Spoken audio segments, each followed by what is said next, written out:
एक युवक वर्षों से अपने गुरु के पास रह रहा था, लेकिन गुरु ने उसे कुछ करने के लिए नहीं कहा। शिष्य उनसे बार बार पूछता रहा, मुझे कुछ कहे, आदेश दे, मैं क्या करूं? लेकिन गुरु हमेशा यही कहते हैं, मुझे देखो, मैं जो करता हूं ऐसा करो, मैं जो नहीं करता हूं ऐसा नहीं करो। इसे ही अपनी सीख समझो। लेकिन उसने कहा, इससे मुझे कुछ समझ में नहीं आता, मुझे कहीं और भेज दे। जैन परंपरा में ऐसा होता है कि अगर शिष्य मांग करता है कि उसे ज्ञान प्राप्ति के लिए कहीं और भेज दे, तो गुरु को ऐसा करना पड़ता है। गुरु ने कहा, ठीक है, यहाँ से कुछ मील दूर एक सराय है, वहाँ जाकर तू 24 घंटे ठहर, सराय का मालिक तुझे बहुत कुछ सिखा देगा। उस शिष्य ने अपने गुरु को प्रणाम किया और वहाँ से चला गया। रास्ते में वो ये सोच रहा था कि जब इतने बड़े गुरु के पास जाकर ज्ञान प्राप्त नहीं हुआ, तो भला वो सराय का मालिक मुझे क्या सिखा देगा? आखिर है वो सराय का रखवाला ही ना।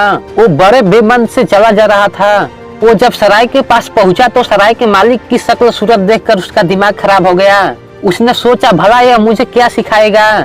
लेकिन 24 घंटे तो रुकना ही पड़ेगा, गुरु का आदेश था। साथ ही गुरु ने यह भी कहा था कि देखते रहना, शायद वह धर्मशाला का मालिक कुछ कहे न, गौर से जांचते रहना। इसलिए शिष्य उसे ध्यान से देखता रहा। उसने यह देखा कि वह दिन भर धूल झाड़ता रहा। धर्मशाला में कोई आया कोई गया, कोई नया कमरा साफ करता, कभी कोई पुराना कमरा साफ करता। वह बस दिन भर धूल ही झाड़ता रहा। शाम को वह बर्तन साफ करता रहा। रात में 11-12 बजे तक वो देखता रहा कि सराय का मालिक सिर्फ बर्तन ही साफ कर रहा था। बर्तन साफ करते करते वो सो गया। जब सुबह 5 बजे शिष्य की नींद खुली तो वह भागा कि देखे तो सराय का मालिक क्या करता है। उसने फिर से जाकर देखा तो वह बर्तन ही साफ कर रहा था।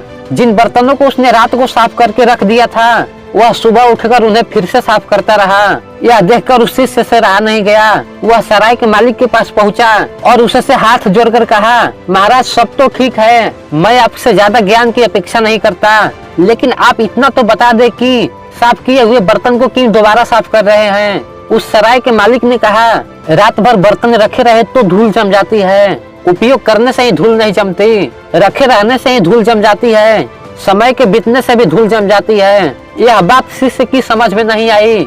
वह गुस्से में अपने आश्रम में लौट गया और गुरु के पास चिल्लाते हुए बोला, आपने मुझे कहाँ भेज दिया था? उस इंसान के पास, वो तो हद से भी ज्यादा पागल है। वह तो सिर्फ बर्तनों को ही धोता रहता है। रात 12 बजे बर्तन साफ करता रहा और सुबह फिर से उन्हीं साफ किए हुए बर्तनों को दोबारा साफ करने लगा। गुरु ने कहा, तू भी यही कर, ना समझ, इसलिए तुझे वहाँ भेजा था। रात में घिसते घिसते ही सो जा और सुबह उठते ही फिर से घिस, क्योंकि रात में भी सपनों के कारण धूल जम जाती है और समय बीतने के साथ धूल जम जाती है। दोस्तों, इस कहानी में जैन मास्टर अपने शिष्य को सिखाना चाहते थे कि समय बीतने के साथ हमारे मन में भी नकारात्मक विचार, हिंसा और क्रोध की धूल जम जाती है। इसलिए इस धूल को रोज साफ करते रहना चाहिए, क्योंकि हमारा दिमाग ऐसा ही बनाया गया है। अगर इसमें रोज पॉजिटिविटी को नहीं डाली तो ये अपने आप ही निगेटिविटी को आकर्षित कर लेता है। यहाँ जैन मास्टर यह सिखाना चाहते हैं कि अगर हमें अपने लक्ष्य को प्राप्त करना है तो हमेशा खुद को याद दिलाते रहे कि आप कौन है, आपके लक्ष्य क्या है, आप क्या पाना चाहते हैं।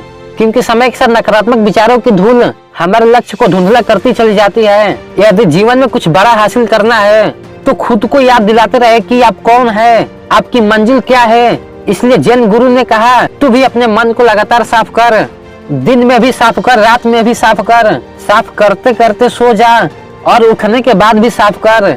अगर तुझे असल में ज्ञान और शांति प्राप्त करनी है तो आई होप ये स्टोरी आपको अच्छी लगी होगी। तो मिलते हैं ऐसे ही वीडियो के साथ, तब तक के लिए जय हिंद, वंदे मातरम, बाय बाय।